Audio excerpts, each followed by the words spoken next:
એ જ બીજાનો ઉદ્ધાર કરી શકે. આ થોડી ઢીંગલા ઢીંગલીની રમત છે એટલે ગમે એ ગમે એમ કરી નાખે ને પાર પડી જવાય.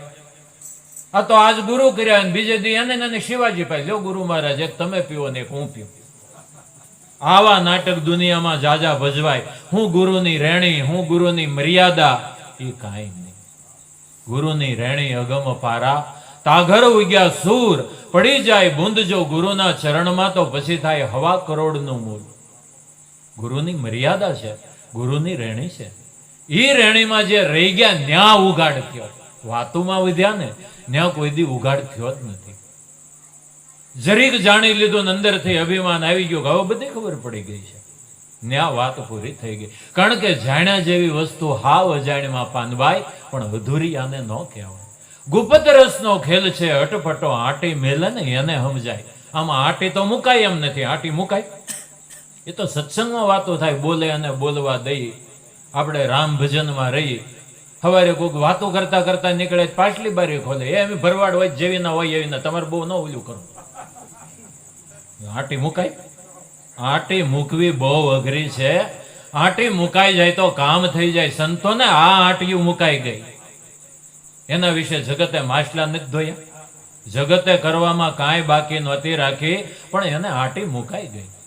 જેને મનની આ આટી મુકાઈ ગઈ એને ઉગાડ થયો છે. બાકી તો સમ્રાટ ગુરુ મળ્યા હોય, પણ આપણે ગુરુને મળવાય ન જાય, ગુરુનો સત્સંગે ન કરીએ, અને આપણે મેળે આપણને એમ લાગે કે હવે બધું રેડી, તો આમાં ક્યાં ભૂલ ખાઈ જાય ને એ આપણને ખબર જ ન પડે. આ તો મત્સ્યવેધન કરવાનું, દ્રૌપદીને મેળવવાની, આમાં ઠેઠથી ગુરુ કૃપાની જરૂર પડે. પાંડવો ધુમ્મસ ઋષિના આશ્રમમાં રહેતા હતા અને દ્રૌપદીનો સ્વયંવર હતો.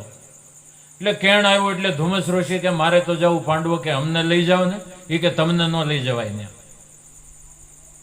પરાણે મહેનત કરી કે તો તમારે આમ આઘો હાલવાનું, તમે મારી હારે આવો તો હું ભૂંડો લાગુ. આઘા હાલશું, લઈ જાવ ને. અમુક જણા અમુક ની ભૂંડા લાગ્યા. તે ગયા ને ત્યાં તો મત્સ્યવેધન કરવાનું હતું. મત્સ્યવેધનમાં એક મોટો જળકુંડ દેહ હતો, એની અંદર એક મોટો થાંભલો હતો, એમાં 2 તાજવા હતા, ઉપર એક લાકડાની માછલી ગોઠવેલી.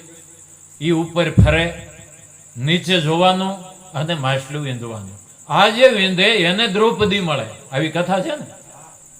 તે ઘણા તો ભાઈ દ્રૌપદીને તો રાજકુમારી હતી, અને વરવાની તો કોને ઈચ્છા ન થાય. કેટલાય રાજા આવેલા, પણ મોટા ભાગનાનું તો કેવું થયું કે મોટો જળકુંડ હતો ને, તે હજી તો ન્યા પડે ને, ત્યાંથી થાંભલે કેમ જવું, એ તો અદ્વૈષી હતો, આઘો હતો. તે મોટા ભાગના તો જળકુંડમાં જ ખાબી ગયા. હવે થાંભલે ન પગે પછી તો 2-4 જણા બારા કાઢે, પણ એમાં તકલીફ જે બારા કાઢે એને નોખા બેહારે. ઓલા કેમ વાસમાં થયા પેલા નોખા બેહારતા, નોખા બેહારે ને મુંગટ કાઢ લે. કેવા ભૂંડા લાગે. તેમાં દુર્યોધન નો એનો વારો આવી ગયો. ઈ આમાં આગા બેઠા. એ કે મામા આપડી તો ભૂંડાઈ થઈ ગઈ. કાંઈ ભૂંડાઈ નથી થઈ, મોજ કરીને ભાણા. આપણો વારો એવો હવનો વારો, હમણાં બધા આપણી જ લાઈનમાં આવે. જે આવા હોય એને ઈ જ હોય, આપણી જ લાઈનમાં જ બધા આવશે. કરણ ઉભો થયો, ત્યાં દ્રૌપદીએ કહેવડાવ્યું કરણ મત્સ્યવેધન કરશે તો દ્રૌપદી એને વરસે નહીં, કારણ કે તો દાસી પુત્ર છે.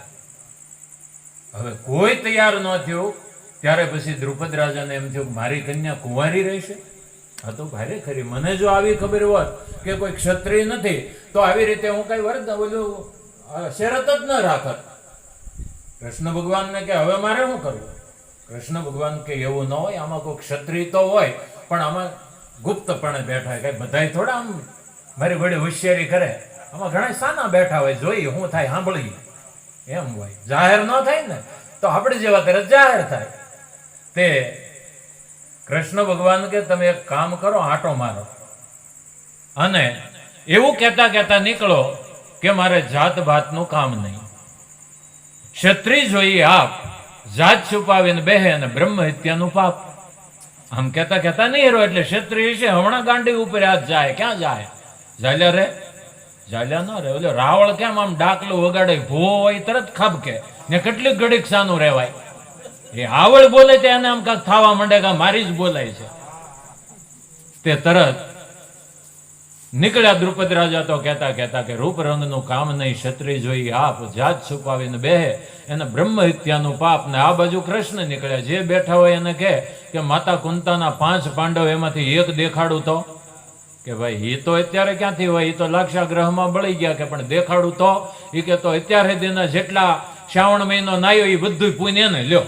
કે લો, કૃષ્ણ ભગવાન મીડ્યા પુણ્ય ઉઘરાવવા, અને દ્રુપદ રાજાએ ત્રીજો આંટો માર્યો. હવે અર્જુનનો હાથ વારા ઘડીએ ગાંડી ઉપર વયો જાય, પણ કૃષ્ણ જ્યાં સુધી કઈ કહે નહીં ત્યાં સુધી શું કરવું? પછી કૃષ્ણે ઈશારો કર્યો કે હવે વાંધો નહીં, થા ઉભો તું તારે. એટલે થયો ઉભો. ન્યા ગયો તો જળકુંડ માંથી ત્રાજવા સુધી પગવું અઘરું હતું.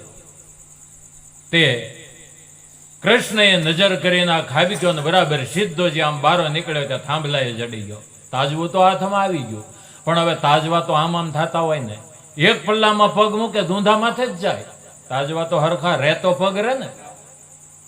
તે કહેવાય છે કે ભગવાન કૃષ્ણની સામું જોયું કે આમાં કેમ પગ ગોઠવવા, આ અઘરું છે.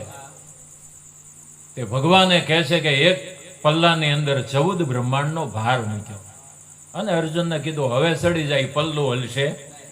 એટલે અર્જુન ચડી ગયો, બેયમાં પગ મૂકી દીધા. હવે નીચે જોયું અને ઉપર વીંધવાનું હતું, તોય તકલીફ થઈ, કારણ કે વીંધવું કેમ ઉપર માછલું? માછલું તો ચક્કર આમ ફરતું હતું પવનને લીધે. હવે અહીંથી તીર જવા દઈને કેમ મેળ પાડવો? એટલે વળી કૃષ્ણને સામું જોયું. એટલે કૃષ્ણએ આ 14 બ્રહ્માંડનો જે પવન હતો ને એને બંધ કરી દીધો. એ રૂંધ્યો એટલે જે માછલું ફરતું હતું ને એ સ્થિર થઈ ગયું. એટલે આને નીચે જોઈ અને ઉપર તીર જવા દીધું, માછલું વિંધાઈ ગયું. અને આ રીતે દ્રૌપદી અર્જુનને મળ્યા. આ તો કથા છે. મર્મ તો બાપાએ આપણને સમજાયો કે દ્રૌપદી એટલે કોઈ બાય માણસ નહીં સમજતા. દ્રૌપદી એટલે ભક્તિ. ભક્તિ કરવા તો બધાય તૈયાર થઈ ગયા. કોકે જટા વધારી દીધી, કોકે માળા લીધી, કોકે ભગવા પહેર્યા, કોકે લીલા પહેર્યા, બધે ઘણું બધું નથી કર્યું, પણ મોટા ભાગના જળ કુંડાળામાં ખાવી ગયા. દેહ ભાવમાં જ તે 20 વર્ષે તમે પૂછો બાપુ કિસકા दूध ले, अभी भरवाड़ का दूध चला, हमको पूछता है भरवाड़ को पूछता है. बापू 20 વર્ષે ભરવાડ નથી મીટ્યા હજી. કેદુના સત્સંગ કરો ને કેવો ને 15 વર્ષથી કરી, જામણ નથી મળ્યું. જામણ મળે તો દૂધ મટે ને, કારણ કે જામણ મળે તો દૂધ મટી જાય, તો કાંક દૂધ ને દહીં ને પછી કામકાજ આગળ હાલે ને પછી ઘી મળે. ઘી મળે ને પછી વાઈટ બોળે ને દિવાળી સાપે દીવો થાય, પણ દૂધ મટે એમ નથી. આમાં ગમે એટલા હોમમાર કરીએ, ગમે એટલા ભૂખ્યા રહીએ, કઈ દેહ ભાવ થોડો મટે. એ તો અમુકનો વધે. તો ભક્તિ કરવાનો ડોળ થાય, પણ ભક્તિ રૂપી દ્રૌપદી વરે નહીં. તે જાજા ભાગના દેહ કુંડાળામાં ખાબી ગયા. કોક સદગુરુ મળે તો એને દેખાડે તારે તાજવા હદી જવાનું છે. આયના રેમાં નકરી વાતો કરીમાં ગમે ને પલંગ ઉપર બેઠો બેઠો એમ વાતો નકરી નથી કરવાની. ઓલા તાજવામાં પગ મૂકવાનો છે. શ્વાસ ને ઉશ્વાસ એ બે તાજવા છે. એક પલ્લું આમ જાય તો એક પલ્લું આમ જાય. આમાં પગ કેમ મૂકવા ભલભલાને ખબર નથી પડતી. એટલે જ કહી દે આમાં તમારે હુકમ ફોજો મળતો ઓહમ સોહમ ની વાત છે ને. શ્વાસ લ્યો તો ઓ બોલવાનું, બહાર નીરો તો હમ, એમ પગ નહીં રે વાલા. હા, એમ પગ નથી ગોઠવાય એમ વાલા. અઘરો ખેલ છે, અઘરો ખેલ છે. આમાં તો પલે પલ ગુરુની દયાની જરૂર જોઈએ. ઓહમ ગુરુ છે ને એ 14 બ્રહ્માંડનો ભાર છે. તૈયામાં પગ મુકાય સોહમમાં. ત્યાંથી પગ નથી મુકાય એમ. વાતું કરે મેળ જ નથી થાય એમ. ન વાતો એ વડા થાય, કરે મહેનત તો ફળ ખાય. કારણ કે વાત કરતા વસ્તુના સ્વાદ જુદા છે, વધુ વિચારો તો મોક્ષના માર્ગ હાવ જુદા છે. જગતમાં જ્ઞાની ને વિદ્વાનના માર્ગ જુદા છે. ગુરુની પલે પલ જરૂર છે. તો 14 બ્રહ્માંડનો ભાર જ્યારે મૂક્યો એક પલ્લામાં, ત્યારે બીજું પલ્લું થીર થયું ને 2 પલ્લા થીર થયા. શ્વાસ ઉશ્વાસનું એક ઘર થયું. માછલું વીંધવું એટલે ગમે એમ ધ્યાનમાં બેસીએ ને મન તો ફેર્યા કરે. આપણને એમ કે સમરણમાં બેઠા ને મન વાળીએ પાણી વાળવા વયું ગયું હોય. એક બેન ત્રીજે શ્વાસે તો મન ક્યાં વયું જાય ને એ જ કાંઈ નક્કી નહીં. હવે એને કેમ સ્થિર કરવું એ અઘરો ખેલ છે.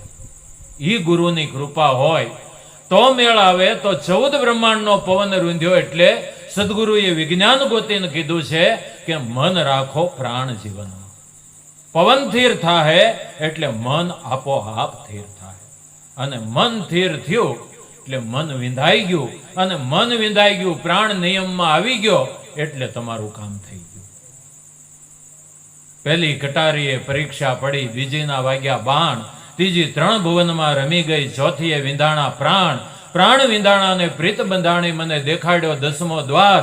હવે કુંચીએથી કરશનજીને વિનવું, હવે તો મારી સુરતામાં લેજો સંભાળ. પછી તો બસ ગુરુએ જે 6 પાંખડાની ચાવી દીધી ને, ફેરવા કરવાની છે. પછી એ કામ થઈ જાય અને પછી ભક્તિ રૂપી દ્રૌપદી જયમાળા પહેરાવે તઈ વરે. એમને ભક્તિ વરે એમ નથી. આપણને એમ કે ઊભું આડું ટીલું કરી નાખી તરત ભગત થવાતું છે, એમ મેળ જ નથી આવે.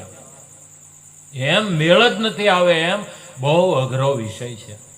ભક્તિ જેના ગળામાં વરમાળા પહેરાવે ને, એ તો કોઈ પુરુષો આ જગતની અંદર જયંતિ બાપા જેવા, લાભેશ્વર નાથ જેવા, નિરાત મહાત્મા જેવા, મંગલદાસ મહાત્મા જેવા આવા મહાપુરુષોને ભક્તિ વરમાળા પહેરાવે તો એ તો આપણે એના ગુણગાન ગાઈએ ને, તો એના પગલા પૂંજી છે. કારણ કે એને ભક્તિએ વરમાળા પહેરાવી દીધી. આપણને એ ભેદ દેખાડ્યો, પણ આપણે એ અભ્યાસ તો કરવો પડે. અભ્યાસ ન કરીએ તો આપણે નકરી વાતો કરીએ અને અભ્યાસ માનની. અભ્યાસ તો હાવ જુદો છે. અભ્યાસ તો હાવ જુદો છે. કારણ કે જે વસ્તુનો સ્વાદ ન મળે ત્યાં સુધી આપણને અનુભવનો ઓળકાર ન આવે. જે વસ્તુની વાત કરી બનાવીને ખાવી તો પડે ને.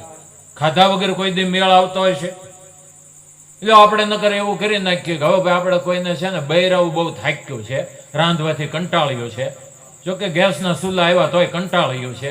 હવે એક કામ કરો, હવે એક પાક શાસ્ત્ર આવે ને એ સોપડી આખી સપાવી અને એક બાઈઓને છોડીઓને દઈ દેવાની અને વાંચી નાખે, કામ થઈ ગયું. કોઈને કઈ રાંધવું નહીં. હે હવ ધરાણા મારી પાસે 56 ભોગ લખવાના, કેમ બનાવવાના એ લખવાનું, એનો કેવો સ્વાદ હોય એ લખવાનું, અને બધું રેડી ન થઈ જાય. કાંઈ આ બાઈઓને 3 વાર રાંધવું નહીં, કાંઈ ઉપાધિ નહીં, મેળ ન આવી જાય?